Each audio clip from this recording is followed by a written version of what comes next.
की जय। बोल श्री सद्गुरुदेव भगवान की जय। ओम अज्ञानतिमिरन्धस्य ज्ञानाञ्जनशलाकया चक्षुरुन्मीलितं येन तस्मै श्रीगुरुवे नमः। श्रीचैतन्यमनोभीष्टं स्थापितं येन भूतले स्वरूपा कदा मह्यं ददति सुखदान्तिकं।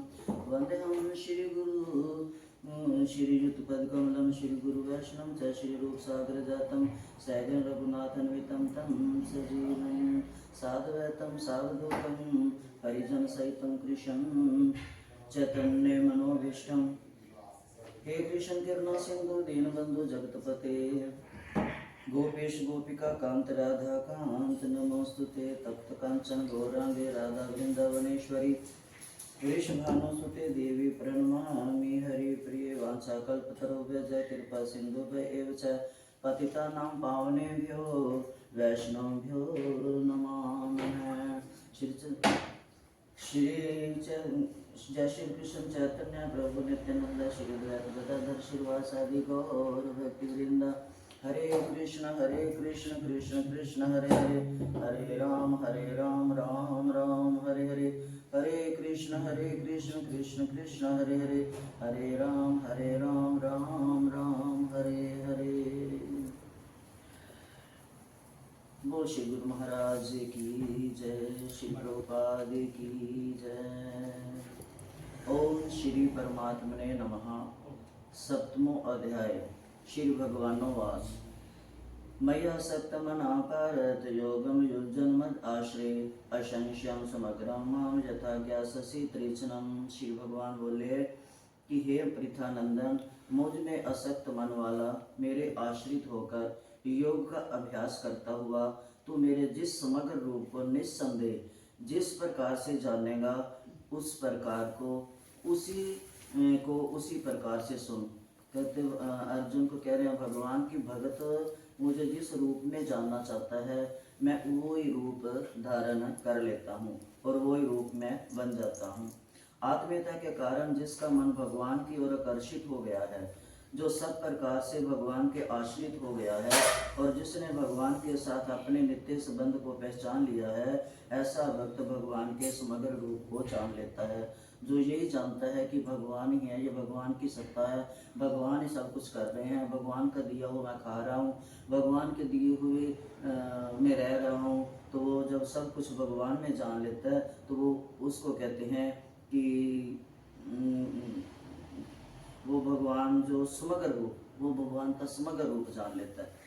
कहते आत्मीयता के कारण जिसका मन भगवान की ओर आकर्षित हो गया है, जो सब प्रकार से भगवान के आश्रित हो गया है, जो सिर्फ भगवान को ही अपना मानता है कि भगवान ही मेरे हैं, मैं भगवान की चलाई चलता हूँ, भगवान की खिलाई खाता हूँ, जो भगवान के आश्रित हो गया है, जिसको भगवान के सिवाय कुछ नहीं दिखता, सगुण निर्गुण साकार निराकार आदि सब कुछ भगवान है।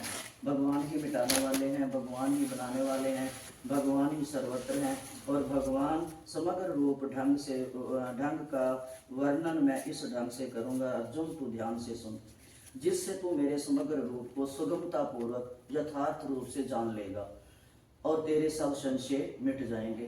कितनी मेहनत कर रहे हैं भगवान अर्जुन के लिए। बस उनको ये है कि ये अर्जुन जो है ये कुछ कर सकता है, तो भगवान बार बार हर श्लोक में बार बार उसको यही समझा रहे हैं कि तू जान, सब कुछ जान, जिससे तेरे अंदर का संशय मिट जाए। ज्ञानम तेहम स्विज्ञानम इदहम, तेरे लिए मैं ये विज्ञान सहित ज्ञान संपूर्णता से कहूँगा, ये जो समझाऊंगा, जिसको जानने के बाद फिर इस विषय में जानने योग्य अन्य कुछ भी नहीं रहेगा। समझा कर थक रहे हैं और बोल रहे हैं कि मैं तेरे को अब ये समझाऊंगा जिसके जानने के बाद तेरे को कुछ भी जानने की जरूरत नहीं रहेगी, कुछ भी शेष नहीं रहेगा। परा तथा अपरा, ये दो शक्तियां भगवान की। परा तथा अपरा, प्रकृति की स्वतंत्र सत्ता नहीं है, ये ज्ञान है कि परा भी भगवान की शक्ति है, अपरा भी भगवान की शक्ति है। परा और अपरा सब कुछ एक भगवान ही है, ये विज्ञान है, ये विज्ञान कहता है ना। और अहम सहित सब कुछ भगवान है, ये भगवान का समग्र रूप ही विज्ञान सहित ज्ञान है।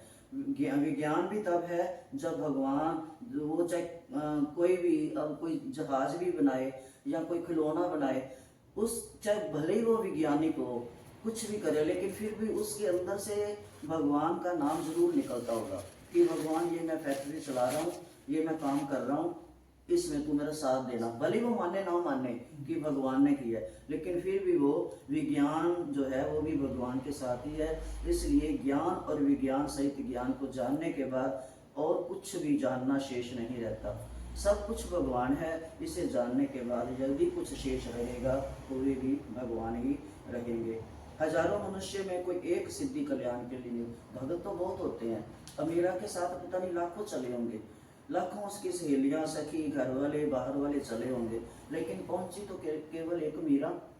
भगवान कहते हैं मनुष्य नाम शास्त्रेषु कश्चित् दति सिद्धदय जततामपि सिद्धता नाम कश्चिन् माम वेति तत्वतः। हजारों मनुष्यों में कोई एक सिद्धि के लिए, अपने कल्याण के लिए उठता है और मंजिल तक पहुंचता है।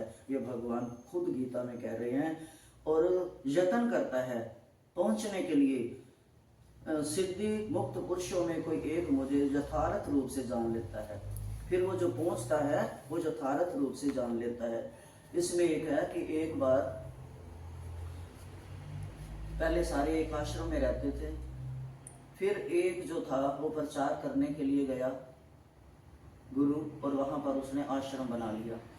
जहां पर पुराने में इकट्ठे रहते थे वहां पर उसने संदेशा भेजा कि मैंने आश्रम तो तैयार कर लिया है, लेकिन इसमें कुछ शिष्य चाहिए और एक ज्ञान वाला चाहिए जो यहाँ पर पाठ पूजा करे और नित्य नियम करे।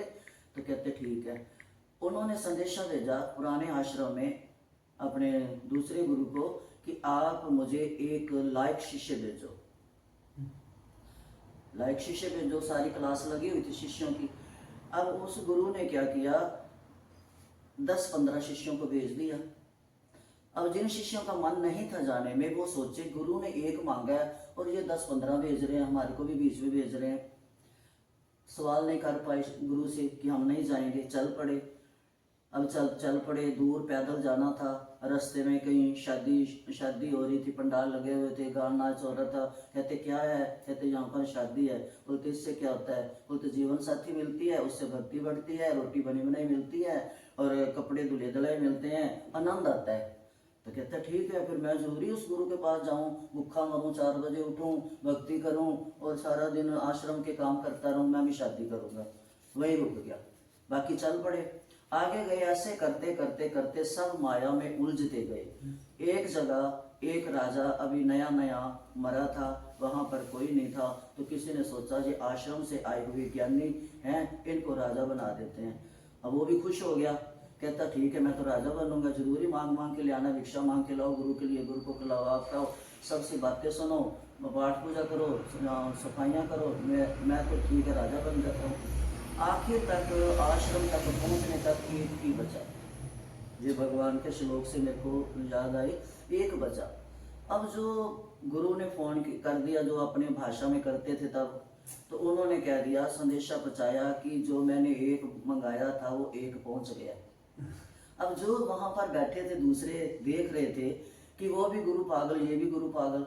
अब वो एक मांगा था, इसने 15-16 भेजे थे, अब वो फिर बोल रहे एक ही पहुंचा।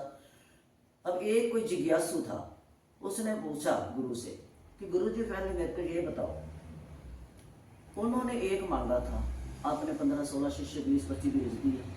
अब फिर उन्हों का फोन आया कि एक पहुंच गया। तो फिर उन्होंने सारा बताया, भी जाके देखो कहाँ कहाँ रुकते गए, मंजिल में चलते बहुत हैं, पहुंचता एक है। भगवान कह रहे हैं कि वो ही पहुंचता है जो मेरे को यथार्थ रूप में जान लेता है, जानने के बाद मुझे मान लेता है कि सब में परमात्मा है, संसार से मन को हटाकर मुझ में लगा लेता है, वो मुझ तक पहुंच जाता है। चलने को तो दुनिया चल रही है, लाखों की भीड़ मेरे मंदिर में होती है, लेकिन पहुंचता वही है जिसने अपने आप को साध लिया, जिसने अपने मन को मार लिया। जो भी उसको कर्म करने के लिए मिला है वो यही सोचता है कि भगवान ने मेरी ये ड्यूटी लगाई है। तो कहते इस प्रकार चलते बहुत हैं। आगे 7वें के 11वें श्लोक में, इसी अध्याय के 11वें में भी यही बताएंगे भगवान कि समग्र रूप को जानना ही भगवान यथार्थ रूप से जानना है। समग्र मतलब सब जगह, सब चीज में, सृष्टि की हर चीज में जब भगवान को जान लेते हैं तो वही यथार्थ रूप को भक्ति से जाना जा सकता है। जिस साधक के भीतर भक्ति के संस्कार हैं, जो भक्ति का खंडन नहीं करते, वह जब मुक्त होता है तब उसके भीतर नाशवान रस की कामना तो सर्वथा मिट जाती है। जो हर रोज भगवान को साथ लेकर चलेगा, भगवान की बात को मानेगा, भगवान के दिए हुए कर्मों को भगवान का ही मानकर करेगा, तो उसके अंदर कामना रहेगी नहीं, कोई इच्छा रहेगी नहीं। जब उसके अंदर कोई इच्छा ही नहीं रहेगी, उसके सारे जो संस्कार हैं वो मिट जाएंगे और वो किस में बदल जाएंगे? भक्ति रस में।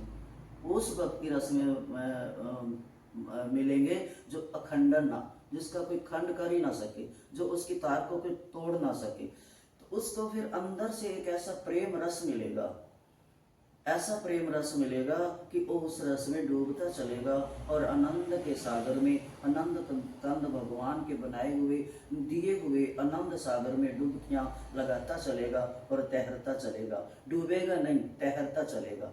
किसी वस्तु के आकर्षण से जो सुख मिलता है, कभी कोई दिख जाती है कोई सुंदर वस्तु, तो उसमें जो सुख मिलता है, फिर उस सुख को थोड़ी देर लेके फिर अपने मन को हटा लेता है। नहीं, सुख तो भगवान के भजन में है, सुख तो भगवान की गीता में है, सुख तो हमारी भागवत में है, सुख तो हमारी रामायण में है। फिर उसको बदल लेता है, उस लोभ में नहीं आता तो अपने मन को साध लेता है। कर्म योग में संसार से संबंध विच्छेद होने पर शांत हो जाता है, उसको शांति मिल जाती है। ज्ञान योग में स्वरूप का बोध होने पर अखंड आनंद मिलता है। भक्ति योग में भगवान की ओर आकर्षण होने से अनंत आनंद प्रतिक्षण वर्धमान बढ़ता रहता है। वो घटता नहीं है, वो बढ़ता है। देखो जिंदगी है, ये घटती है, बढ़ती नहीं है। घटती है ना, दिन दिन घटती है। और भगवान की जो सत्ता है वो ना घटती है ना बढ़ती है। वो कभी भी, भक्ति भी हमारी बढ़ती कम ज्यादा हो सकती है, लेकिन जो भगवान की सत्ता है ये कभी भी कम ज्यादा नहीं होती, ये हमेशा एक समान रहती है। अब समुद्र है, उसका जल घटता है और जो उसमें नदियां आकर मिलती हैं उनको अहंकार नहीं होता, एकदम उसमें समा जाती हैं। वो ये तो नहीं कहती समुद्र अब निकाल हमारे को अपने बात से, हम तेरे अंदर आई थी, तू सबका वो कर रहा है पालन, नाम अपना कमा रहा है, समुद्र से हम सारा कुछ पैदा होता है, गिरती तो हम भी तेरे में है। लेकिन नहीं, उन्होंने अपना आप मिटा दिया। जैसे नदियों ने समुद्र में गिरकर अपना आप मिटा दिया, ऐसे ही नदियां रूपी इंद्रियों को जब हम भगवान के चरणों में लगा देंगे, इंद्रियों के सुख दुख को मिटा देंगे, तो हम क्या रह जाएगा? बाकी कुछ भी नहीं रह जाएगा। वो निष्काम भक्ति बनेगी, क्योंकि इंद्रियों के सुख को त्याग दिया।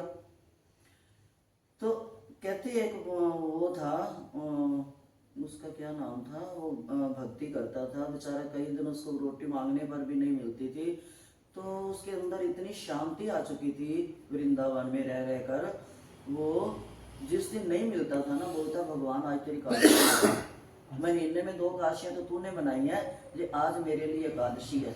तो उसके मन को शांति आ जाती थी। उसको ये नहीं होता था मैं देखो भिक्षा नहीं दिया नहीं, उसके मन में शांति आ जाती थी कि आज एकादशी है। तो भगवान खुश होते थे। भगवान कहते थे कि देखो इसको कितना सब्र और संतोष है, ना मिलने पर इसने कोई मेरे को लाना नहीं दिया।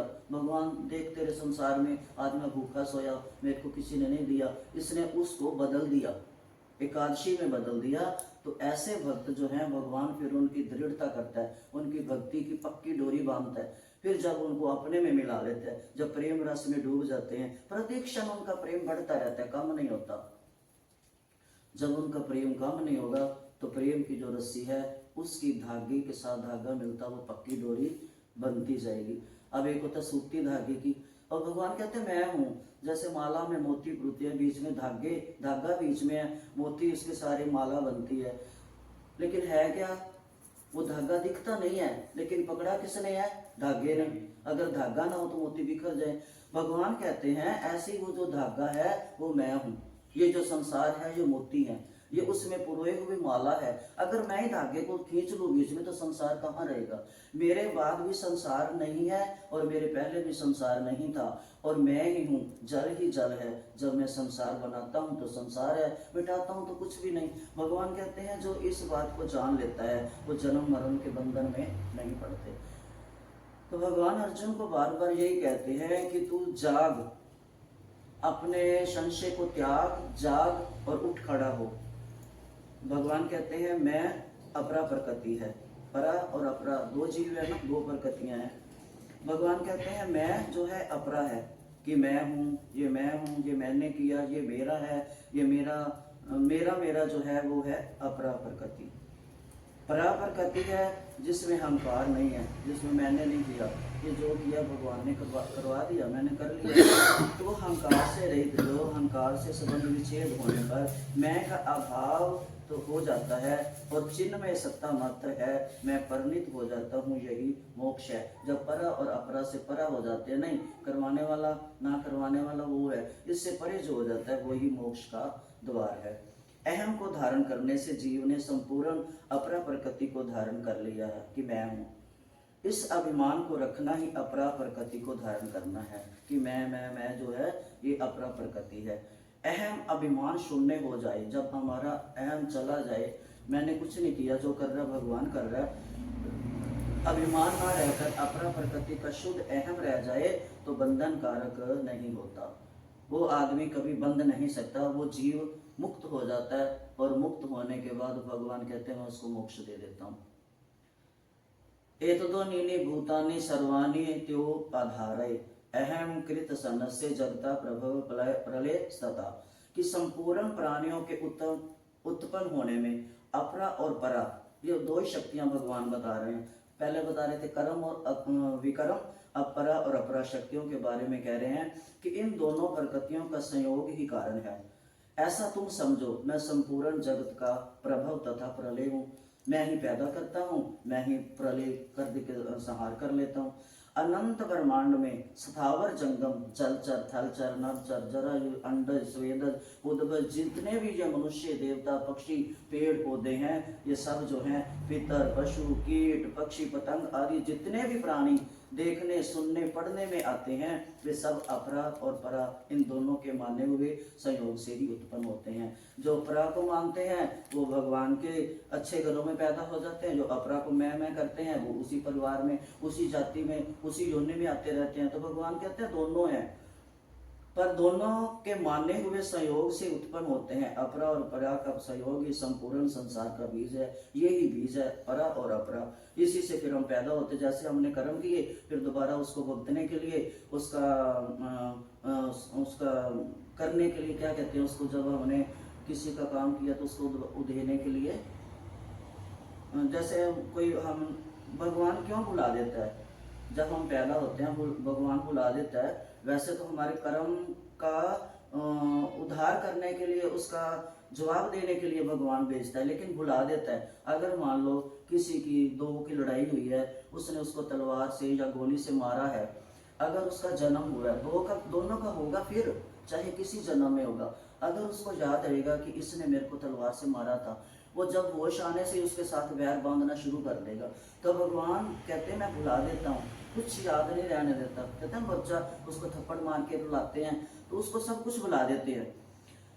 कहते हैं उसके साथ ही जब वो सब ये जन्म मरण जो है परा अपरा से ही होता है, इसी से जन्म मरण हमारा लगा रहता है कि हम उसने अब उसको ऐसे किया, उसने हमारे से बदला लेना है, वो फिर उसी का रूप बन के आएगा, फिर हम इसी उधेड़ बुन में लगे रहते हैं। और जो भगवान की अपरा और परा शक्ति से दूर उठ जाता है, दोनों के माने हुए संयोग से उत्पन्न होने पर भी अलग हो जाता है, भगवान को ही सब कुछ मानता है, भगवान का ही संसार है, ये जीव भगवान के हैं, तो वो जो है मोक्ष को पा जाता है, जीवन मरण के चक्कर से दूर हो जाता है। इससे भगवान का तात्पर्य है कि मैं ही संपूर्ण संसार को उत्पन्न करने वाला हूँ। हे अर्जुन, तू ये मत सोच ये मेरे चाचे ताई, ये मेरे मामे, ये मेरा दादा, ये मेरा गुरु, मैं ही हूँ उत्पन्न करने वाला और मैं ही नाश करने वाला हूँ, मैं ही नष्ट होने वाला हूँ, और मैं ही, क्योंकि सिवाय संसार के अन्य कोई कारण कार्य नहीं है, मैं ही इसका निमित्त हूँ, उपादान कारण हूँ। भगवान ही जगत रूप से प्रकट हुए हैं, ये जगत भगवान का आदि अवतार है। आधो अवतार पुरुष परस्य, श्रीमद् भागवत में है कि आधो अवतार पुरुष परस्य। श्री भागवत में कहते हैं भगवान आदि अवतार होने से जगत नहीं है, केवल भगवान ही है। आगे श्लोक में कहते हैं सातवें में भगवान अर्जुन को मत पर तरम नाने किंचित अस्ति धनंजय। इसलिए हे धनंजय, मेरे सिवाय इस जगत का दूसरा कोई किंचित मात्र भी कारण कार्य नहीं है। जैसे सूत की मणियों में कोई माला, फिर बार बार वही शब्द कह कह के समझा रहे हैं, ऐसे ही मैं, तुम मोती हो मैं धागा हूँ, तुम मनिया हो मैं धागा हूँ। इस श्लोक में आय मत परंत पर नायंतम पदों से आरंभ करके 12वें श्लोक में, ये जो 12वां श्लोक है उसमें भगवान कहते हैं मन एवती तान वेदित पदों तक भगवान ने यही सिद्ध किया कि मेरे सिवाय कुछ भी नहीं है। अर्जुन, मेरे सिवाय कुछ भी नहीं है। अर्जुन तू समझ, तू मेरे को जान, मेरे सिवाय कुछ भी नहीं है। फिर भगवान उसको, अर्जुन को कहते हैं कि हे कुंती नंदन, जल में रस मैं हूँ, चंद्रमा सूर्य में रोशनी प्रकाश मैं हूँ, वेदों में ओंकार मैं हूँ, आकाश में शब्द मैं हूँ, मनुष्यों में पुरुष मैं हूँ, चंद्र सूर्य अंगार और सब में तन्मात्रा जो है वो मैं ही हूँ। पृथ्वी में पवित्र जो गंध, आप कभी देखा होगा जब पहले कच्ची सड़कें होती थी, जब बारिश होती थी तो जब बारिश पड़ती थी उस मिट्टी की एक बहुत अच्छी खुशबू आती थी, बहुत अच्छी खुशबू आती जब पहली बारिश पड़ती थी।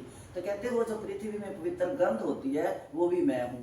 अग्नि जब चलती है उसका जो तेज है, जो अग्नि जलाते हैं वो तेज मैं हूँ। संपूर्ण प्राणियों में जीवन शक्ति मैं हूँ, और तपस्वियों में तपस्या मैं ही हूँ। जो तपस्या करते हैं वो मैं हूँ। कितना प्यार से और कितना गूढ़ समझा रहे हैं अर्जुन को भगवान। शायद हम भी अर्जुन बने तो भगवान हमारे को भी कुछ समझा दें, यही आस लेके हम गीता को पढ़ते हैं।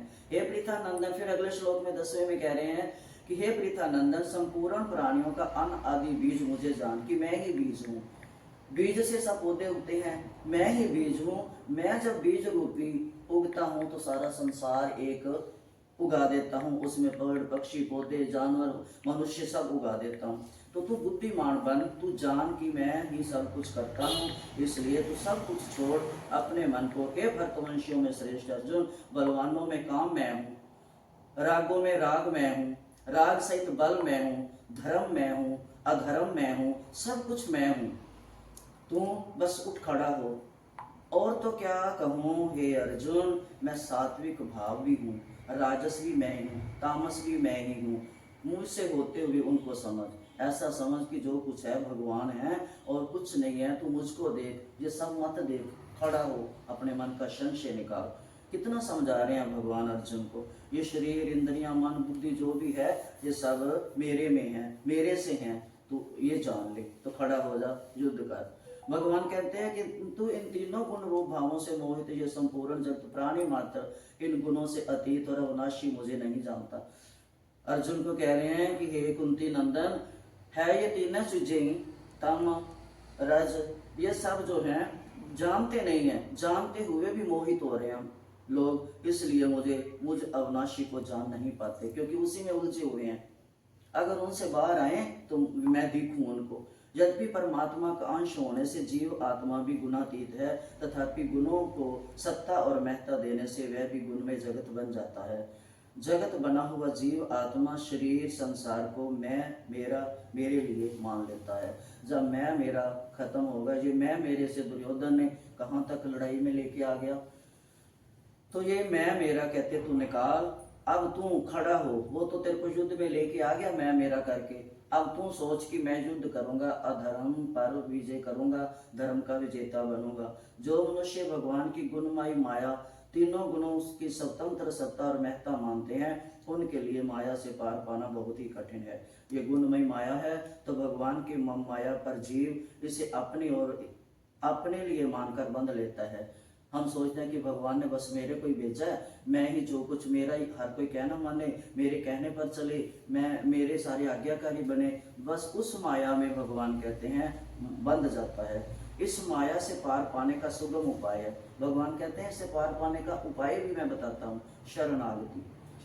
जब भगवान की शरणागति हो जाते हैं, भगवान खुद अर्जुन को बता रहे हैं कि मैं माया की माया से निकलने के लिए शरणागति, किसी भी वस्तु को अपने और अपने लिए ना मानकर भगवान की और भगवान के लिए मान लेना, ये उस माया से दूर निकल सकता है। फिर कहते हैं नामा दुष्कृतनो मूढ़ा प्रपदन्ते नराधमा, परंतु माया के द्वारा जिनका ज्ञान हरा गया है, जो माया ने जिनको हर लिया है, वो चाहते हैं ऊपर उठना, लेकिन माया का जो पर्दा है वो जैसे वो कोई फंदा आता है, पकड़ने के लिए कबूतरों को या जानवरों को, तो या मछलियों को वो जाल डालता है ना। तो वो कहते हैं कि वो माया का जो वो अगर हो सके तो कई बार जीव सोच लेते हैं कि नहीं इस जाल में नहीं आना, पता चल जाता है हमको तो निकल जाते हैं। वो जो माया का पर्दा है, जो माया का जाल है, अगर मनुष्य चाहे कि पाप कर्म करने वाला मोड़ से मोड़ मनुष्य भी जब मेरे शरणागत हो जाता है तो वो सब कुछ मैं उसको साफ कर देता हूँ, उसका संशय बुरे विचार और साफ करके और उसको अपनी शरण में ले लेता हूँ। कितना सुंदर भगवान कह रहे हैं कि भगवान की माया ने सबको बांध रखा है। कहते अर्जुन मेरी माया ने सबको बांधा है, बेचारा मनुष्य फिर क्या करे, जब मैंने सबको बांधा हुआ है तो बेचारा मनुष्य भी क्या करे।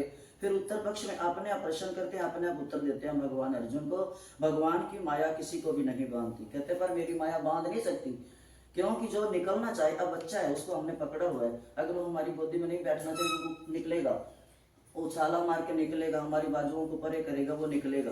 तो कहते वो निकल सकता है अगर वो बंधना नहीं चाहता तो ऐसे भगवान कितना कह रहे हैं कि मैं ही बांधता हूँ, मनुष्य बेचारा क्या करे। फिर कहते वो निकल भी सकता है, अपना पुरुषार्थ करे, जोर लगाए, जिसने पकड़ा उसकी बाजू को परा करे, जैसे बच्चा कूद कर भाग जाता है, मैं नहीं बैठूंगा। ऐसे उस रोमांच जो है बालपन में यही है कि अगर हम बच्चे बन के भगवान के सामने जाएंगे तो भगवान हमारे में कभी भी वो नहीं कि जैसे बच्चा थोड़ी देर में भूल जाता है, थोड़ी देर में वो करने लगता है, ऐसे ही जो कहते हैं तू निकल सकता है। फिर कहते हैं हे भरतवंशी अर्जुन, श्रेष्ठ अर्जुन, पवित्र कर्म करने वाले 4 तरह के होते हैं। एक होते हैं आरती, एक होते हैं अर्थार्थी, एक होते हैं जिज्ञासु और एक होते हैं ज्ञानी। हे अर्जुन मेरे 4 तरह के भगत हैं। आरती, आर्थ जैसे मीरा थी, जैसे प्रहलाद था, जैसे सिर्फ पुकार में उनके अंदर से आवाज निकलती थी, जैसे द्रौपदी की पुकार आर्त भाव से, दिल से, दुखी मन से। जब दुख होता है ना कुछ छोड़ के, कहते हैं मोह के बंधन में बंदरी अपने बच्चे को कितना प्यार करती है, बहुत प्यार करती, छोड़ती नहीं है, पेट में बांध के चलती है। लेकिन जब एक बार क्या हुआ कि पानी से उसने ऊपर जाना था, अब पानी में वो गिर गई, अब वो जो बंदरी अपने आप डूबने लगी, मरने लगी, तो उसने बच्चे को छोड़ दिया, उसकी ममता सारी चली गई। कहाँ गई उसकी ममता, क्योंकि वो अपना बचाव चाहती थी। इसलिए भगवान कह रहे हैं कि हे अर्जुन, जो आर्त भाव से पुकारते हैं सिर्फ मेरे को पाने के लिए, वो सब कुछ छोड़ देते हैं। फिर वो तो दूसरा कहते हैं अर्थार्थी, जो अर्थ चाहते हैं उनका भी पूरा करता हूँ मैं, जो कोई मांगता है वो दे देता हूँ, उनको कहते हैं अर्थार्थी। कहते 4 प्रकार के भक्त हैं मेरे। अर्थार्थी, उनको अर्थ देकर मैं उनकी मनोकामना पूरी करके दूर कर देता हूँ। तीसरा है जिज्ञासु, जो मेरे को जानना चाहते हैं कि भगवान क्या है, भगवान की सत्ता क्या है, भगवान क्या करते हैं, भगवान कौन है, जो वो जिज्ञासु हैं, वो तीसरे नंबर पे हैं। और चौथे नंबर पे हैं ज्ञानी, जो जान लेते हैं कि हाँ भगवान है, भगवान है, भगवान की सत्ता से सब कुछ चल रहा है, भगवान जो कुछ करते हैं भगवान ही करते हैं, वो जान लेता है। उनसे चारों से अलग है प्रेमी। भगवान कहते हैं जो सिर्फ भाव और प्रेम में इन चारों से उठ जाता है ऊपर, जानने से, अर्थ से, आर्थ से, इन तीनों चारों से उठ जाता है, वो जो भाव रूपी प्रेम में डूबा हुआ भक्त, वो मेरा श्रेष्ठ भक्त बन जाता है। वैसे तो मेरे 4 तरह के भक्त हैं। फिर कहते हैं ये 4 प्रकार के मनुष्य मेरा भजन करते हैं, अर्थात मेरी शरण जो होता है वो मुझे ज्यादा प्यारा लगता है। जो खाली मेरे, अब पति पत्नी है, अब पत्नी पति के वो है आश्रय, अगर पत्नी, पति को पता है कि मेरी पत्नी मेरे आश्रय है, अब वो पत्नी अगर और किसी का आश्रय ढूंढेगी तो पति भी बोलेगा ठीक है, अब उसने ढूंढ लिया कोई और। तो भगवान कहते हैं अगर जो मेरी शरण ले लेता है, मुझको पति मान लेता है, परमात्मा मान लेता है, तो फिर मैं उसकी हर मनोकामना पूरी करता हूँ, फिर मेरा कर्तव्य बन जाता है। जैसे ये नकली पति पत्नी के संबंध है, ये परमात्मा रूपी जो पति है, ये सब आत्मा है, सब गोपियां हैं, पति एक वो ही है, जगत पति वो ही है, तो वो फिर हर कामना को पूरी करता है। अर्जुन को कहते हैं कि मैं सब फिर वो कामना को पूरी करता हूँ, फिर कुछ रह ही नहीं जाता उसके लिए। ऐसे 4 प्रकार के भक्तों से उठकर जो सिर्फ भाव और प्रेम से मुझको भजता है वो प्रेमी भक्त कहलाता है, और वो मुझे ज़्यादा अच्छा लगता है, प्रिय लगता है, और उस भक्त को फिर मैं मोक्ष तक देने में कुछ करता नहीं हूँ। अगर वो मोक्ष नहीं चाहता तो मैं अपने गोलोक धाम में लाकर उसको अपने पास रखता हूँ। तो भगवान कहते हैं कितना सुंदर अर्जुन को चतुर्विद्या भजन्ते माम, कि ज्ञानी को 4 प्रकार के भक्तों के अंतर्गत लिया हुआ है। भक्त तो 4 हैं, लेकिन चारों में से भी जो उठ जाता है वो मेरा प्रिय शिष्य है। और उठता कैसे है? कहते उसकी भी पहचान है। भगवान ने पीछे भी कहा था वासुदेव सर्वम। ये अर्जुन जो वासुदेव सर्वम समझ लेता है कि सब में वासुदेव हैं, सब में श्री कृष्ण है, सब में नारायण है, सब में हरि है, तो वो ज्ञानी जो है वो भक्त भाव वाला, भक्त शब्द ना देकर ज्ञानी शब्द, उसको फिर मैं ज्ञानी भक्त कह देता हूँ, उसको फिर मैं भाव भक्त कह देता हूँ, उसको मैं प्रेम भक्त कह देता हूँ, उसको फिर मैं कई नाम देता हूँ। कोई ये ना समझ ले कि भगत में ज्ञान की कमी या अभाव रहता है। कहते भगत में ज्ञान भी रहता है, अभाव भी रहता है, लेकिन वो उसको दबा देता है कि क्या करना मैंने जान के, मेरे को तो बस ये है कि भगवान मेरे, जैसे मीरा ने गाया था, मैं गिरधर की गिरधर मेरा।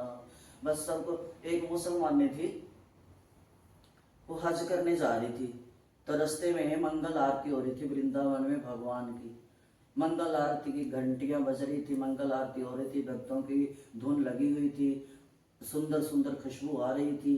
तो उसने सोचा, उसने बोला कि ये मेरा मन यहाँ क्यों खींच रहा है।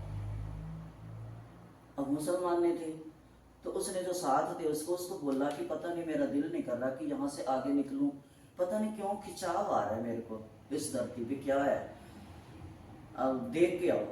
गया, बोलते कोई कुछ नहीं है, छोटा सा हिंदुओं का मंदिर है, वहाँ पर भगत आरती कर रहे हैं, नाच कूद रहे हैं, आरती करने हैं, धूप बत्ती करने हैं, कुछ नहीं है।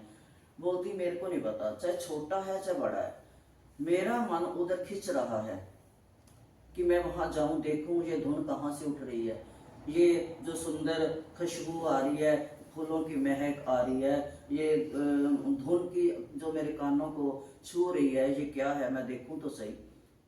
अब रानी थी तो उसका कहना मानना था, सब ने उतार दिया, गई अंदर जाके देखा भक्त बड़े प्यार से भगवान की मंगल आरती कर रहे हैं, नाच रहे हैं, कूद रहे हैं, भगवान को रिझा रहे हैं। तो वो उनके साथ उनमें मिलकर गाने लगी, बजाने लगी। जैसे आरती खत्म हुई, अब उसके मंत्रियों ने बोला चलो, तो उसने उनको ऐसे कर दे, चलो जाओ जाओ तुम, मैंने अब नहीं जाना, मैंने, मेरा हज हो गया। अब वो मुसलमान थे, घर गए, बताया, बड़ा उसके ऊपर केस चले, आए पाकिस्तान से जो उनके रिश्तेदार थे सब आए, बोलते चल ये तो हमारा नहीं है, हमारा खुदा है। बोलती चाहे तुम्हारा खुदा हो चाहे कुछ भी हो, ये मेरा खुदा मेरे को मिल गया। तो फिर उसने बोला था, उसने अपना एक गाया था, उसकी बहुत भजन है, अब भूल जाती हूँ ना, उसने एक गाया था, ना रोको मुझे दुनिया वालों, ना रोको मुझे दुनिया वालों, प्रभु के दर पे रहने दो, प्रभु की बन कर प्रभु की महिमा उसके सामने गाने दो, ना रोको मुझे दुनिया वालों, उसके दर पे रहने दो, मैं तो हो गई उसकी ही, अब उसकी ही बनी रहने दो, ना रोको मुझे दुनिया वालों। तो ये एक भगवान की ऐसी शक्ति है, जिसको खींच ले वो ना जात पात, फिर वही बात आ जाती है, वो ना देखें धर्म कर्म कोई जात, वो तो जाने बस मन के भाव की बात, बस मान ले और जान ले, उसको तू अपना मान ले, कभी ना कभी वो आएंगे, हमें गले से लगाएंगे, अपने चरणों में जगह देंगे। तो ये एक भाव की बात है, प्रेम की बात है। भगवान कहते हैं तू उठ खड़ा हो, अपने भावों को जगा, मुझ में लगा, धर्म में लगा, इस से हटा। और फिर भगवान देखो 19वें श्लोक में बार बार यही कह रहे हैं कि वसुदेव सर्वम वसुदेव सर्वम वसुदेव सर्वम। ना सतो विद्यते भाव। गीता के दूसरे अध्याय के 16वें श्लोक में पीछे यही भगवान ने कहा था, उसमें कहा था ना सतो विद्यते भाव। जैसे खेत में पहले भी गेहूं बोया हुआ था, इस श्लोक का यही बनता है, ना सतो विद्यते भाव। दूसरे श्लोक गीता में आया था दूसरे अध्याय में कि कहते भगवान जैसे मान लो गेहूं का खेत बोया किसान ने, अब बीज गेहूं ही बोया था, जब पकेगी वो गेहूं ही उगेगी। बीच में क्या है, वो हरी हरी खेती है, हरी हरी खेती है। कोई अपने गायों को चराने जा रहा है तो उसकी गाय छूट गई, उस खेत में घुस गई, तो वो क्या कहता है, मेरी सारी गेहूं खा गई। क्या कहता है, मेरी सारी गेहूं खा गई, जबकि अभी उसमें गेहूं नहीं है। गेहूं के दाने तो पहले बोए थे, पकेगी तो फिर गेहूं बनेगा, लेकिन वो बोलता है कि मेरा सारा खेत गाय खा गई, गेहूं खा गई। ऐसे ही भगवान कहते हैं कि मैं वो जो गेहूं है पहले भी थी, पकने के बाद भी गेहूं है, ऐसे ही मैं संसार के पहले भी था, बाद में भी हूं। हे अर्जुन, तो बस ये जान ले, ये एक मेरी प्रेम लीला है। एक से दो हो जाते हैं, दो से एक, ये मेरी लीला है। ज्ञानी तवात्मेव में मतम। बस ज्ञानी वो है जो मेरी इस लीला को जान लेता है। कई उदाहरण देकर भगवान गीता में समझाते हैं अर्जुन को। फिर कहते हैं कि जो जो बहुत से जन्मों के अंतिम जन्म के अर्थात मनुष्य जन्म में सब कुछ परमात्मा ही है, ये समझने वाला सिर्फ यही जीव है मनुष्य जन्म में। बाकी गाय कुत्ता बैल सब जोनियों में खा रहे हैं, पी रहे हैं, सो रहे हैं, बच्चे पैदा कर रहे हैं, क्या नहीं कर रहे वो। लेकिन भगवान कहते हैं कि मेरे को जानने के लिए, मेरे को मानने के लिए, मेरा बनने के लिए, अपना बनाने के लिए सिर्फ एक मानुष्य जन्म है। कहते ये जो जन्म है, ये ज्ञानवान जो जान लेता है वो मेरी शरण में आ जाता है, अगले जन्मों के आवागमन को मिटा देता है। तो कहते हैं बस ये सोच कि वासुदेव सर्वम, वासुदेव सब में है। तो आगे कहते हैं भगवान, परंतु उन कामनाओं से जिनका ज्ञान हरा गया है। अब ये सोचो, अगर हमारी जो कामना है, कोई कामना पूर्ण ना हो तो क्रोध आएगा, घर में क्लेश होगा कि ये नहीं हो रहा। उस क्लेश की वजह से जो हमने कुछ अच्छा कर्म करना था वो घड़ियां बीत गई। भगवान कहते हैं वो घड़ियां बीत गई, अकिंचन मात्र भी भगवान का प्रेम हम ना पा सके। किसके लिए, उस कामना की पूर्ति के लिए। तो भगवान कहते हैं कामनाओं से जिनका ज्ञान हरा गया है, ऐसे मनुष्य अपनी अपनी प्रकृति अर्थात स्वभाव से निरंतर होकर उस अर्थात देवता उनके उन नियमों को धारण करते हुए अन्य देवताओं की शरण हो जाते हैं। जैसे एक था, वो माता की मूर्ति को बहुत मानता था। अब देखो, भगवान को मानना तो हमने अब शुरू किया है, लेकिन जो हमने पीछे कर्म किए हैं उसका दुख भोगने का तो पहले बीज बो के आए हैं ना। उसको कुछ दुख हो गया, कोई मेरे जैसा गया तो बोलता है इतना तो माँ को मान रहा है, माँ ने तेरे को ये कष्ट दे दिया, देख मेरे गणपति, तब गणपति उत्सव चल रहा होगा, तो मेरे गणपति देख 1 मिनट में मेरी मनोकामना पूरी कर देती हैं। अब उसकी बातों में आ गया, माता की मूर्ति को एक तरफ लटका दिया, बोलता फेंकना भी क्या है, फिर भी माँ है, ऊपर टांग दिया और बाजार गया, गणेश की मूर्ति लाया, बहुत सुंदर मंदिर में विराजमान की जहाँ पर माता की मूर्ति रखी थी। अब धूप बत्ती करे पूजा तो वैसे ही करे। अब जब उसने अगरबत्ती जलाई मेरे जैसे मूर्ख ने, तो वो धुआं तो ऊपर जाना ही था। अब धुआं जैसी था माता की मूर्ति की तरफ, उसको गुस्सा आ गया, माता की मूर्ति उठा के परे कर दी। तूने मेरी कामना पूर्ण नहीं कही, तू खुशबू कैसे ले सकती है। और माँ बोल पड़ी, माँ बोलती देख आज तूने जाना है कि ये ले रही है मेरा धुआं, मेरी धूप का धुआं ले रही है, आज तूने जान लिया ना, आज समझ, आज तूने जाना है कि मैं मूर्ति है। इतने दिन तूने माना नहीं था कि ये मूर्ति मैंने घर में रखी है, तूने माना नहीं, मैंने जाना नहीं, आज तूने माना है, मैं बोल पड़ी। तो ये है कि हम लोग जो है अपने ईश्वर को 2 मिनट में छोड़ देते हैं, 2 मिनट में। भगवान ने क्या किया हमारे लिए, क्या किया, अच्छा पति ने दिया, अच्छा बच्चे ने दिया, अच्छा पड़ोसी ने दिया, धन नहीं दिया, पहनने के लिए कपड़े नहीं दिए, मकान ने दिया, छोड़ देते हैं। तो ये भगवान कहते हैं अर्जुन को कि जिसकी कामना पूर्ण नहीं होती उसको गुस्सा आता है और वो फिर बदलता जाता है, अपने कर्मों में बंधता जाता है। जो ये सोचता है कि जो भगत, फिर वो कहता है फिर भी मैं उन पर दया करता हूँ। अगर कहते हैं ना, ये है 21वां श्लोक, तो क्या कहते हैं भगवान, यो यो याम याम तनु भक्ता श्रद्धाने अर्चितुम इच्छति तस्य तस्याचलाम श्रद्धाम तमेव वेद धामये अयम। कि जो जो भगत जिस जिस देवता का श्रद्धा पूर्वक भजन करता है, माता का, शिव का, राम का, तो कहते फिर मैं उसी देवता में आकर उसकी मनोकामना पूर्ण कर जाता हूँ कि कहीं मेरे भक्त का दिल टूट ना जाए, इससे इसकी श्रद्धा हट ना जाए। फिर भी कितना दयालु है कि वो कहता है मैं कर जाता हूँ।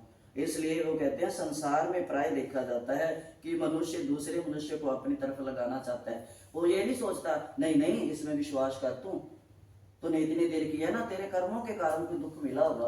वो ये नहीं कहेगा छोड़ इसको, फेंक बाहर, मूर्ति को दूसरी ले आ। वो ये कहेगा कि नहीं तेरे में कोई कमी आई होगी, या फिर तेरा पिछला कोई कर्म आगे आया होगा। भगवान में कोई दोष नहीं है। भगवान किसी का बुरा भला, जब हम नकली माँ बाप हैं, थोड़े दिनों के लिए बच्चों के लिए ड्यूटी मिली है, हम उन बच्चों के लिए कोई गलत कर्म नहीं कर सकते। तो जो हमारा असली माँ बाप है, जिसने थोड़े दिनों के लिए नाटक करने के लिए यहाँ भेजा है, फिर हम वापस जाएंगे, वो जो असली माँ बाप है वो हमारे लिए गलत कर सकता है? कभी नहीं कर सकता। तो ये है, तो जो समझाने वाले कहते हैं साथी, इसको इसका संज्ञा यही है कि साथी भी अच्छा होना चाहिए जो रास्ते में रुकावट ना डाले। तो ये कहते हैं जो मेरी आज्ञा माने, सर्वोपरि होते हुए भगवान के स्वभाव में ये बात नहीं है कि भगवान किसी की सुनता नहीं है, भगवान किसी को दुख देता है। भगवान हम गीता में कहते हैं कि मैं तो निर्लेप खड़ा हूँ, मैं तो ऐसे खड़ा हूँ, मैं ना कुछ देता हूँ ना लेता हूँ, तुम्हारे कर्मों का ही तुम्हारे को दे रहा हूँ, लेन देन कर रहा हूँ, खड़ा होकर बीच में तराजू की डंडी हूँ, तोल रहा हूँ। जिसका काम ज्यादा है उसका थोड़ा निकाल रहा हूँ, ज्यादा तो डाल रहा हूँ, ज्यादा निकाल रहा हूँ, कमा तो कुछ नहीं कर रहा मैं।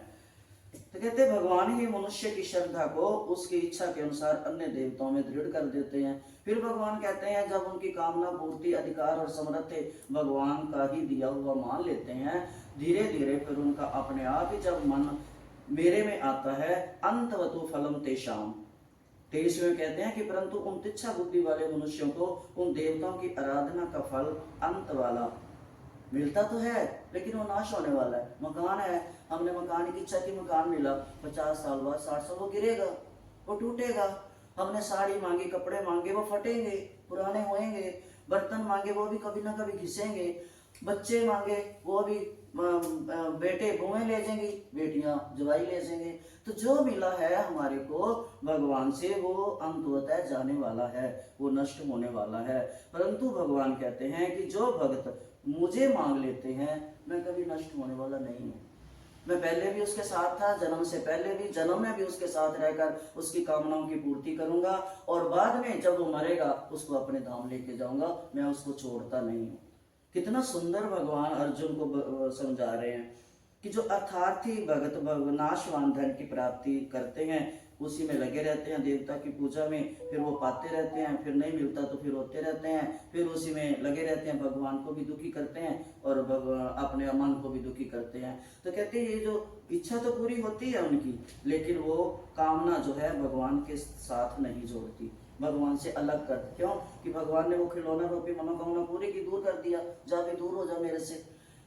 जो भक्ति मांगता है वो भगवान के निकट रहता है, हमेशा निकट रहता है, वो उसको देखना चाहता है, मुरली कैसे बजा रहा है, भगवान की आंखें कितनी सुंदर हैं। कमल नयन भगवान का नाम क्यों दिया कमल नयन, है ना? भगवान की आंखें जैसे कमल की पांखड़ी होती है, कमल नयन। तो भगवान की नासिका कितनी सुंदर है, भगवान के हाथ कितने सुंदर हैं, भगवान के छोटे छोटे कोमल कोमल पैर कितने सुंदर हैं, भगवान की प्रतिमा कितनी सुंदर है, भगवान मुरली कितनी सुंदर बजाते हैं, भगवान जो है वो कितना सुंदर रास रचाते हैं, एक होते हुए भी अनेकों में विद्यमान हो जाते हैं। कहीं एक राधा के साथ हैं, कहीं हजारों गोपियों के साथ हैं। तो भगवान एक से अनेक, अनेक से एक होना कैसे हो जाते हैं, ये भगवान की सत्ता है। और कहते हैं जो इस सत्ता को मान लेता है, भगवान कहते हैं जो मेरी सत्ता को जान लेता है, मान लेता है, वो ही मेरा प्रेमी भक्त बन जाता है।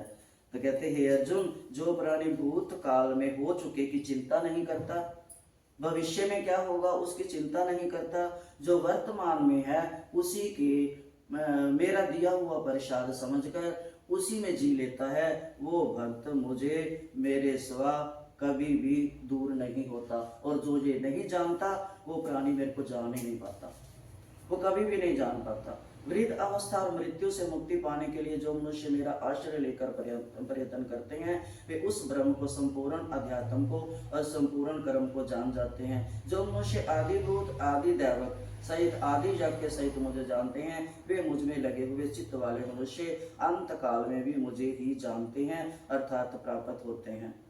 जो चारों अवस्था में, बचपन गया, जवानी गई, बचपन खेल में खोया, जवानी मस्तानी इच्छाओं की पूर्ति में खोया, जब बुढ़ापा आया तो पिछले पश्चाताप की बैठ कर रोया कि मैंने पीछे कुछ किया होता तो आज मेरे साथ ऐसे ना होता।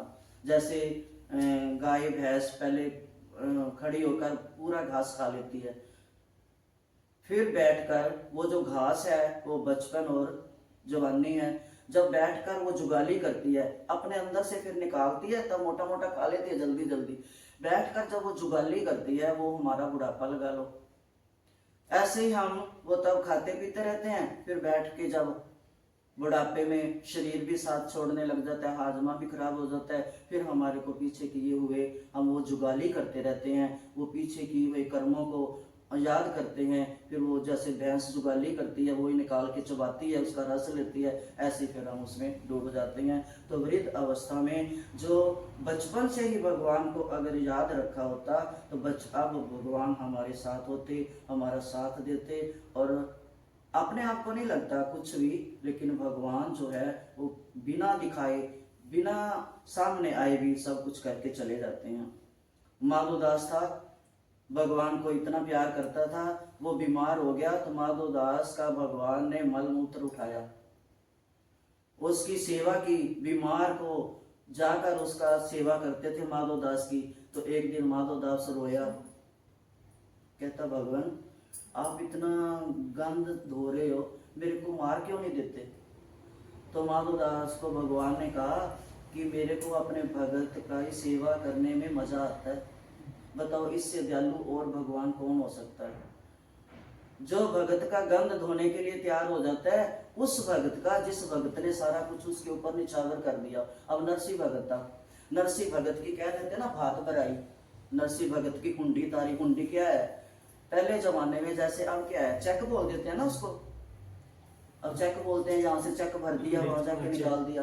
पुराने जमाने में उसको हुंडी बोलते थे, नरसिंह के टाइम में हुंडी बोलते थे। कहते हैं ना नरसिंह की हुंडी भरी। हुंडी क्या थी? ये नरसिंह जो था, ये 5-6 भाई थे, ये कंजूस था थोड़ा, बाकी भाई जो थे दान पुण्य करने में, तीर्थ यात्रा करने में, ये कंजूस था। एक बार भाइयों ने सलाह की कि चलो गंगा नहा कर आए, तो बोलता, अब भाई भाई सारे प्रेम बड़ा था भाइयों में, जाते जहां जाते थे इकट्ठे जाते थे। तो ये कहता वहां पर, कहते मैंने सुना हुआ है कि जब गंगा स्नान करें उसमें एक टका फेंकना, तब गंगा स्नान लगता है। मैं नहीं जाऊंगा, वहां पर टका फेंकना पड़ेगा। इतना कंजूस था, कंजूसी थी बस इसमें। और तब कहते हैं उस जमाने में इसकी 755 रोकड़ थी, इतना अमीर था उस जमाने में। आज 1 करोड़ किसी के पास, उसको अमीर गिना जाता है ना, करोड़पति कह देते हैं, बहुत अमीर था, टका नहीं दान करता था।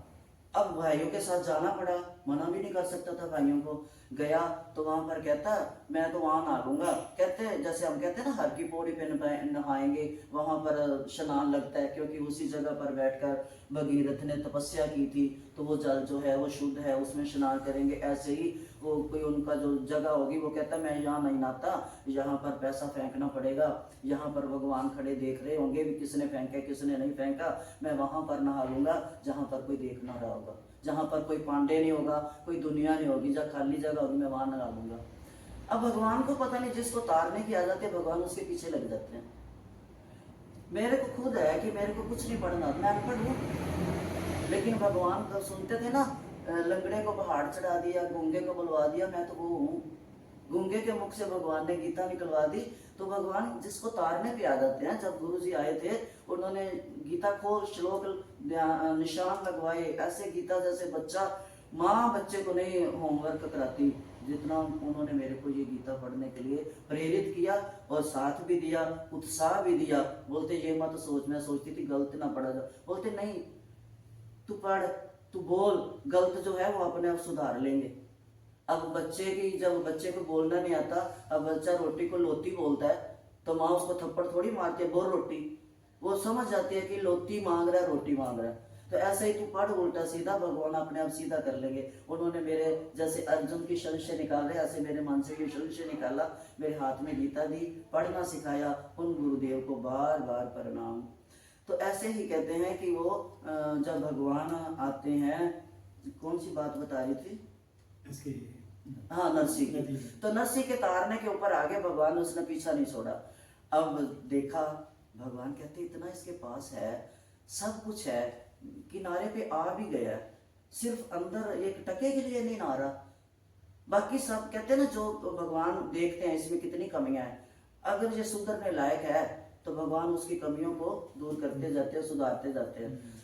अब भगवान पंडित के रूप में, जो कहता था ना वहाँ पंडित होगा नहीं, पांडे होगा नहीं, देखेगा नहीं, टका दान करना नहीं पड़ेगा, भगवान पंडित बन के आ गए।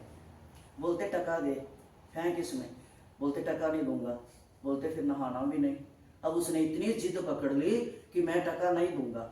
तो बोलते ऐसे है, कहते अच्छा ऐसे, उस भी मेरे पीछे पड़ गया, बोलते अच्छा ऐसे है भी मैं ना, तू मेरे जूनागढ़ आ जाइयो मेरे घर में, वहाँ टका दे दूंगा। भगवान बोलते ठीक है, तथास्तु। अब उसको ये था यहाँ से पांडे थोड़ी मेरे पीछे पीछे जाएगा एक टके के पीछे। अब वो भगवान थे। अब जैसे नहा धो के सब भाई हुई, सब घर चले गए। अब ये तो बाद में पहुंचा, भगवान पहले खड़े हैं, वही पंडित के रूप में पांडा बन के। बोलते ला टका, बोलते ले, ये तो घर तक भी आ गए। अपनी पत्नी को बोलता है छोड़ परहेज को, चल अंदर। तू अंदर गए, पिछले कमरे में जाके बैठ गया। अब अपनी पत्नी को बार बार बोले देख चला गया क्या है, तो बोलती है खड़ा है। बोलती आप क्या करते हो, 2 टका बेचारे को उसको भेज दो। बोलता नहीं टका मैं नहीं दूंगा, इतना जिद्दी था, इतना कंजूस था, बोलता टका नहीं दूंगा। अब भगवान भी जिद पे अड़ गए। दिन बीत गया, 2 दिन बीत गए, तीसरा दिन हो गया, भगवान जाए ही ना। अब वो बोलता अपनी पत्नी को, इसको बोल नरसी मर गया, मर गया कह देते तो चला जाएगा।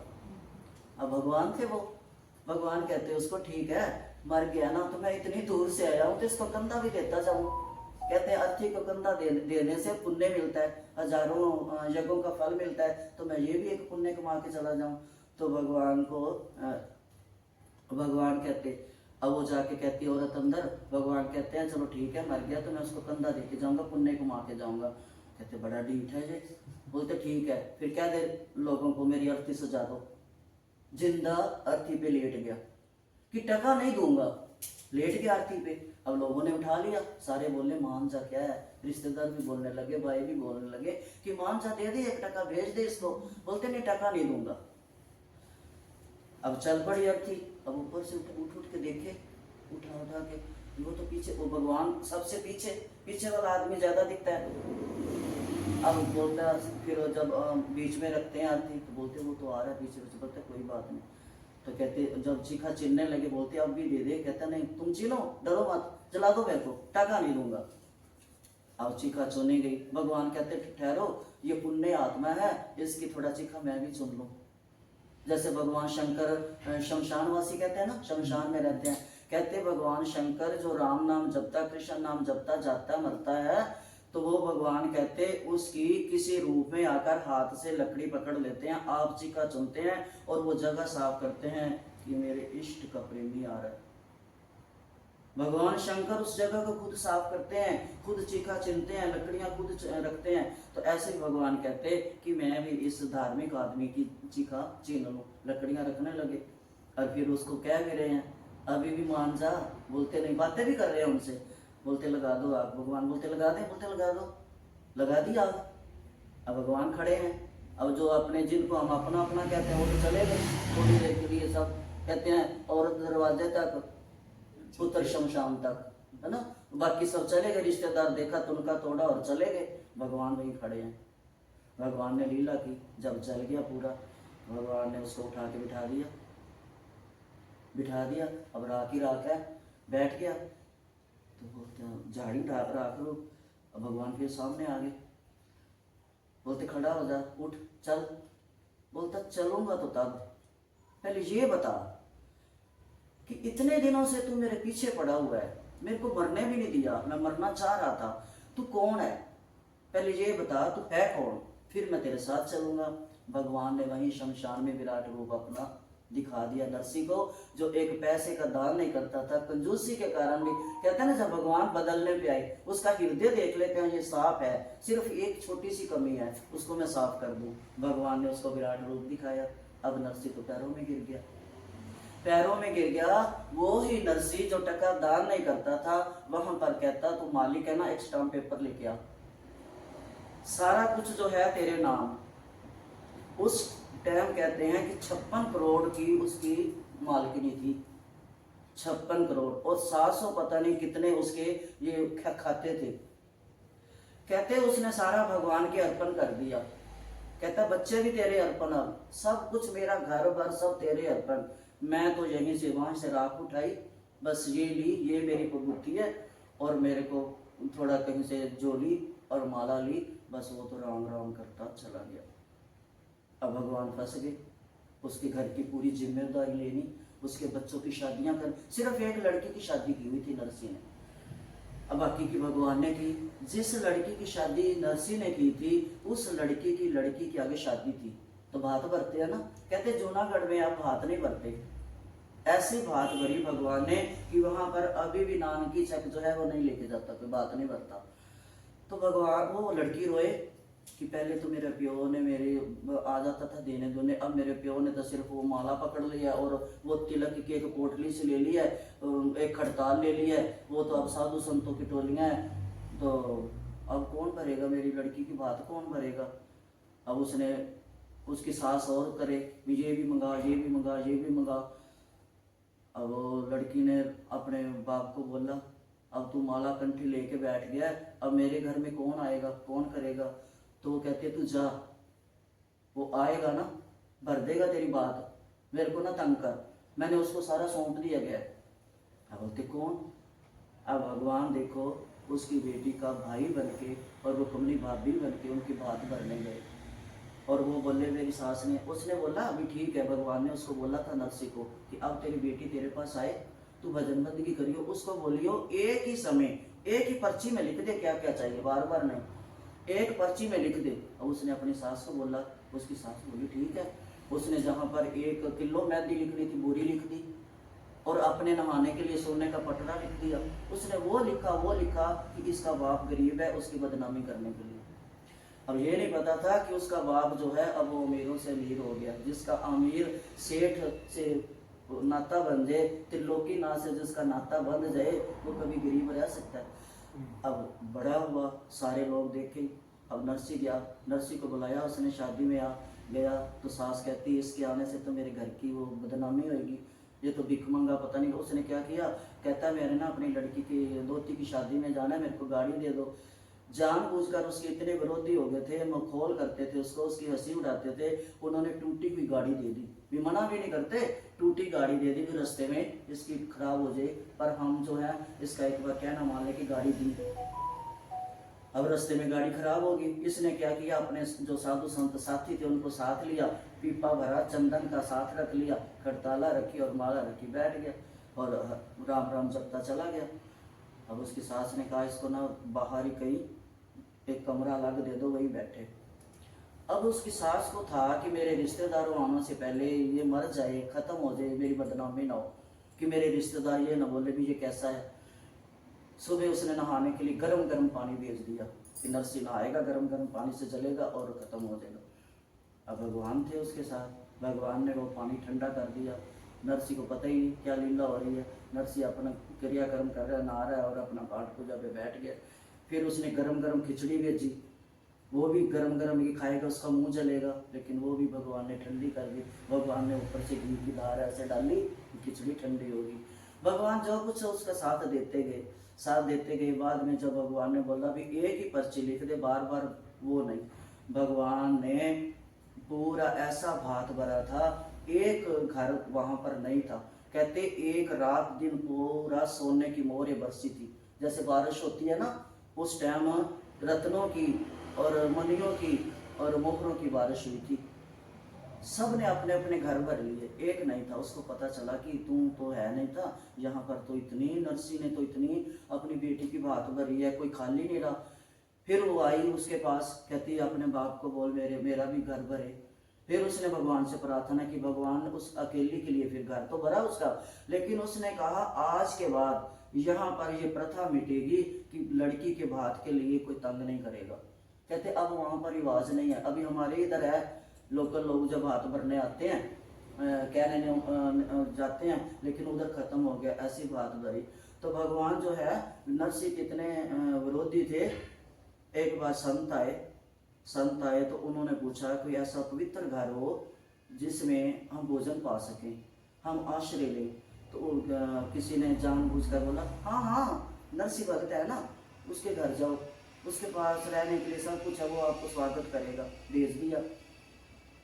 अब नरसिंह बेचारा टूटी हुई छान डाली हुई थी, उसमें भी कई सुराख हुए पड़े थे। तो आए तो कहते उन्होंने ये भी जहाँ तक कह दिया शरारतियों ने कि नरसिंह बोलेगा ना ना मैं सेठ नहीं हूँ। कहते यहाँ का सेठ है नरसिंह, वो बन के भिखारी सा रहता है, वो बोलेगा आपको ना मैं सेठ नहीं हूँ, मैं सेठ नहीं हूँ, आप मानना मत। उसका स्वभाव है बोलना, जिद पकड़ लेना, नहीं हम तेरे घर में रहेंगे, इतना सिखा के भेज दिया। अब नरसिंह बेचारा तो सच बोल रहा था कि ना मेरे पास कुछ नहीं है, बोलते नहीं नहीं हम तेरे पास ही रहेंगे। चलो रे, भगवान ने उनको खाना पीना सारी उसकी बंदोबस्त कर दिया। तो जब भगवान वो जाने लगे संत, तो बोलते कि उनको किसी ने रास्ते में धम दिया था। जैसे हाँ कोई जाता है ना तीर्थ यात्रा पे, तो हम भी बोल देते हैं या मेरा भी मत्था टेक दियो, मेरे वहाँ चढ़ा दियो। ऐसे ही संतों की टोली जब तीर्थ यात्रा करने निकली तो कईयों ने उनको दिया, ये हमारे नाम का चढ़ा देना, ये हमारे नाम की भेंट चढ़ा देना। वो करते करते उनके पास कुछ रुपए हो गए।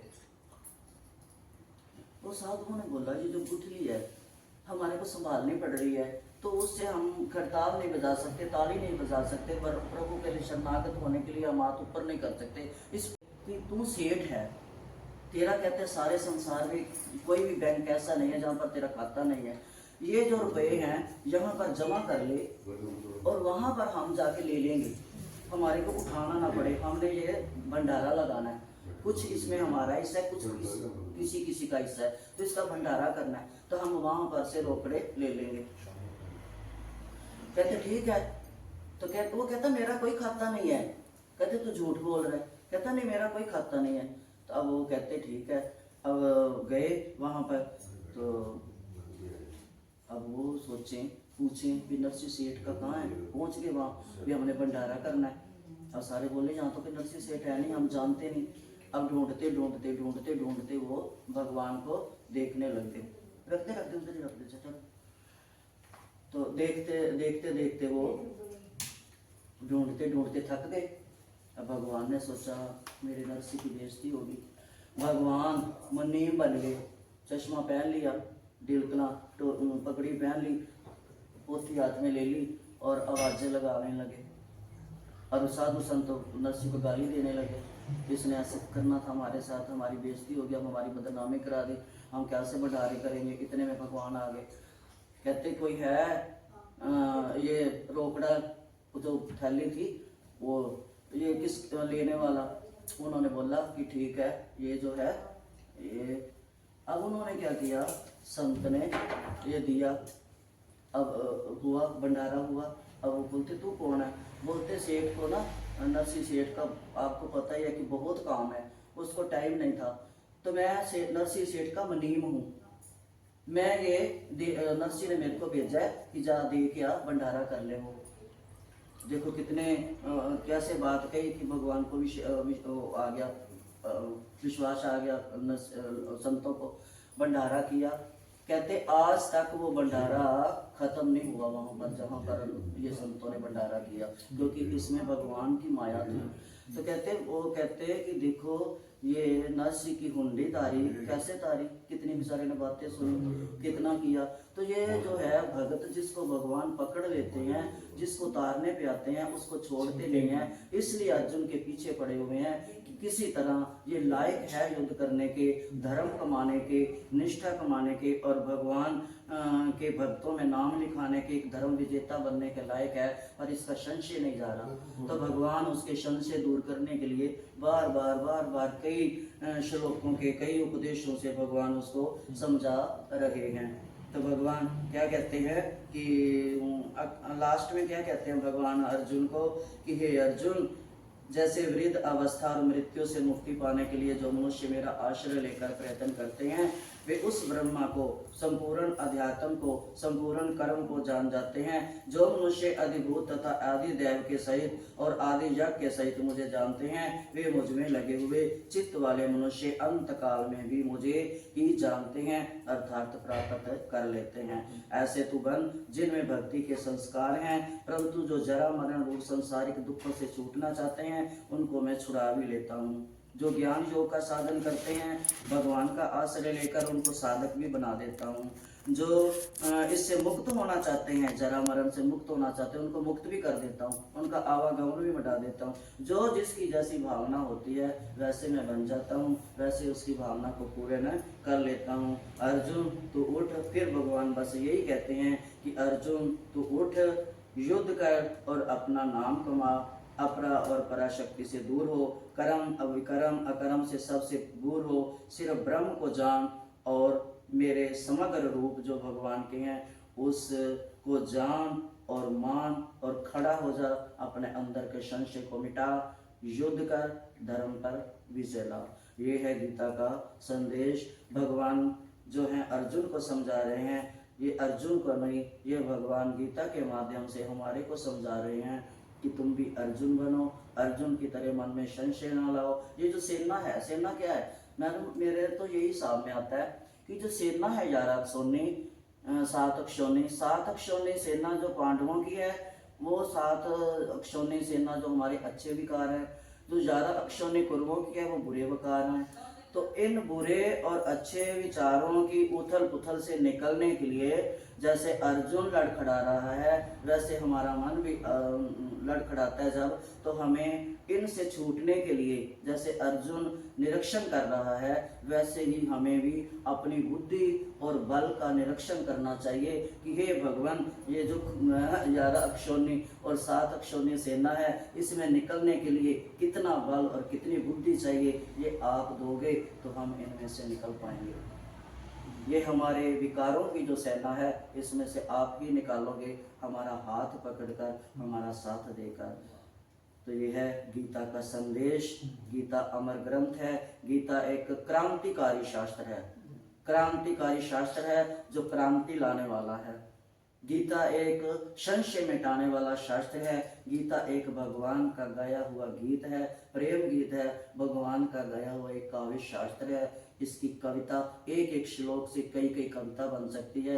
ये 700 श्लोक अगर पढ़ने लगे कोई तो 7 जन्म लगेंगे इसका व्याख्यान करने के लिए। अगर सिर्फ हम ये मान लें कि जैसे अर्जुन को समझा रहे हैं, अर्जुन अपने आप को मानकर, भगवान को सामने भगवान मानकर जब हम बैठ जाएं, तो शायद भगवान हमारे इसी जन्म में हमारा कल्याण कर देंगे। सामने बिठाकर भगवान को, अपने आप को अर्जुन मानकर यही बोले कि इसी जन्म में कर दो मोहन, इसी जन्म में कर दो मोहन, मेरे जन्मों का भुगतान, अर्ज मेरी सुन लो रे भगवान, अर्ज मेरी सुन लो रे भगवान। पिछले कर्म अगले कर्मों का कर दो तुम भगतान, सुन लो अर्ज मेरी भगवान। बस यही बोले कि ये भगवान, हमारे पीछे जो किए हुए कर्मों का, उनका फल भी आप माफ करो, और आगे जो हमारे से कर्म होने हैं उनकी हमें उनसे दूर रखना, और जो अब हम कर्म कर रहे हैं उन कर्म को करने से आप बचाते रहना, हमारे हाथ से अच्छे कर्म करते रहना, कराते रहना, और हमारे भाव शुद्ध बनाना, हमारे विचार शुद्ध बनाना, हमारी बुद्धि शुद्ध करना, हमारे चित्त मन की जो पट्टी है आत्मा, इसको शुद्ध करना। जब गीता क्या है? गीता एक शुद्ध ग्रंथ है, ये शुद्ध महात्मा बना देती है, साधक बना देती है। साधक से फिर ये वो बनाती है, साधु बना देती है, साधु से फिर ये महात्मा बनाती है। महात्मा जब बना देती है तो फिर ये महात्मा परमात्मा से मिलने के लिए, आत्मा रूपी परमात्मा से मिलने के लिए बना देती है। ये गीता में इतनी शक्ति है कि इसको छूने मात्र से कितने कितनों के दुख दूर हुए, कितनों कितनों की बुरी योनियों से छुटकारा मिला। तो ये है गीता माता का इशारा। इसलिए गीता माता को जाने, पढ़ें, माने, इसको अपने साथ रखें, अपने जीवन का अंग बनाएं। बोल गीता माता की जय, गीता जन्म महोत्सव की जय, बोल राधा वल्लभ लाल की जय, अर्जुन सारथी रथी की जय, श्री कृष्ण भगवान सारथी की जय।